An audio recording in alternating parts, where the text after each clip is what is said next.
Spy group అని ఏదో spa group అని ఏదో స్పై ఉంటుంది శివాజీ ప్రశాంత్ యావరు ఎవడో పెట్టాడు, ఎవడో ట్రెండ్ చేశాడు దాన్ని. ఓకే, అసలు బయట వచ్చినా చూస్తే మూర్తి గారు ఒక్కొక్క సాంగ్ అంటే నిజంగా కూడా మా మధ్యలో రియల్ బాండేజ్ సెట్ అయింది. ఎక్కడక్కడ స్వార్థం లేదు. వాడు గెలిచాడా ఓకే, గెలవలేదా అదే అనేవాడిని. ప్రతి వారం నువ్వే గెలవాలా, ఇంకెవరు గెలవద్దా, ఇక్కడ తప్పది. సో ఇలాంటి చిన్న చిన్న విషయాలు నేను అంటే ఒక ప్రస్థానం జరుగుతున్నప్పుడు మీరు డిసైడ్ అయ్యారా కామన్ మ్యాన్ గెలిపించాలి నేను గెలవడం కాదనే ఫీల్ వచ్చిందా? అదే ఎందుకంటే ప్రతిసారి కొన్ని ఎపిసోడ్లో అనిపించింది ప్రశాంత్ని గెలిపించడానికే శివాజీ ఉన్నారు అనే అంటే ఏం లేదండి, సపోర్ట్ అలా అనిపిస్తుంది.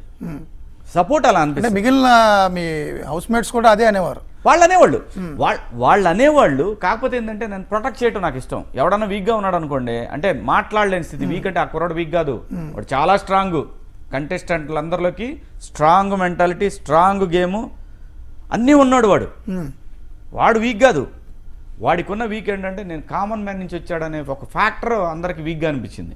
ఏయ్ కాదు, వాడు వేటాడటానికి వచ్చాడు అని చెప్పా.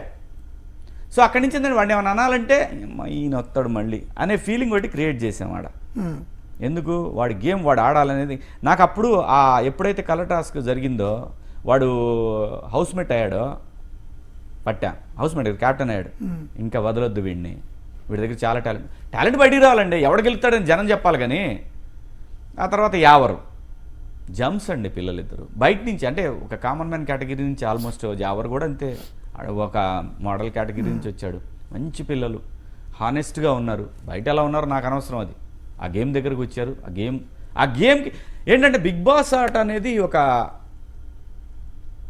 ఫెయిర్ గేమ్ అండి.